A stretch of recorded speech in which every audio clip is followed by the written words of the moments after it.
অষ্টাদশ অধ্যায় মোক্ষযোগ। অর্জুন জিজ্ঞাসা করলেন, হে কৃষ্ণ, সন্ন্যাস এবং ত্যাগের মধ্যে পার্থক্য কি? ভগবান শ্রীকৃষ্ণ বললেন, কর্মফলের স্পষ্ট ত্যাগ করাই প্রকৃতি সন্ন্যাস বা ত্যাগ। যাহারা মনে করেন এই সংসারের সকল কর্ম পরিত্যাগ করাই সন্ন্যাস ধর্ম, তাহারা কিন্তু ভুল করিয়া থাকেন। কর্তব্য কর্ম সম্পাদন করা এক প্রকারের ধর্ম।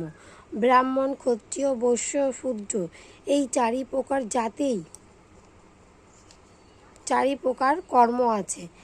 ব্রাহ্মণের কর্ম বেদ অধ্যয়ন, শাস্ত্র। বৈশ্য জাতির কর্ম কৃষিকাজ, ব্যবসা বাণিজ্য।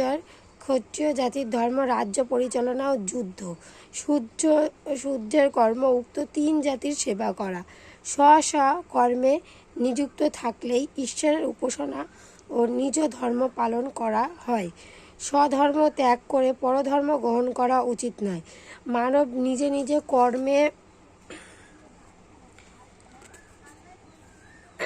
কর্মে নিবৃত্ত হইলেও সিদ্ধি লাভ করে। শ্রীকৃষ্ণ এই সকল মধুময় বাক্য শুনিয়া অর্জুন বললেন, হে কৃষ্ণ, তোমার মুখে এই শাস্ত্র শুনিয়া আমার সকল প্রকার মোহ দূর হইল। আমি এখন সংশয় শূন্য। অতএব আমি তোমার কথা মতো কর্তব্য কর্ম যুদ্ধ করিব। সঞ্জয় এইবার ধৃতরাষ্ট্রকে বললেন, হে মহারাজ, আপনার নিকট শ্রীকৃষ্ণ এবং অর্জুনের এই রোমাঞ্চকর কথোপকথন ব্যক্ত করিলাম।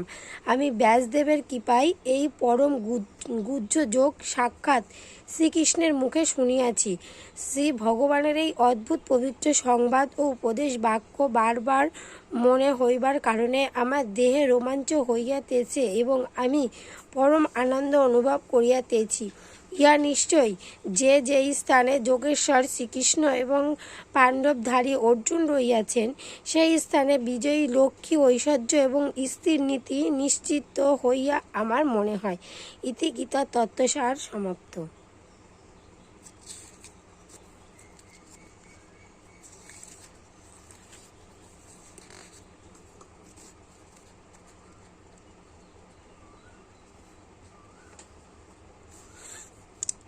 গীতার মাহাত্ম্য। গঙ্গা, গীতা, সাবিত্রী, সীতা, সত্য, পতিব্রতা, ব্রহ্মাবলী, ব্রহ্মবিদ্যা, ত্রিসন্ধ্যা, মুক্তিগহিনী, অর্ধমাত্রা, চিদানন্দ, ভবগ্নি, ভ্রান্তিনাশিনী, বেত্তেয়ী, পরানন্দা, তীর্থার্থ, জ্ঞানমঞ্জুরি।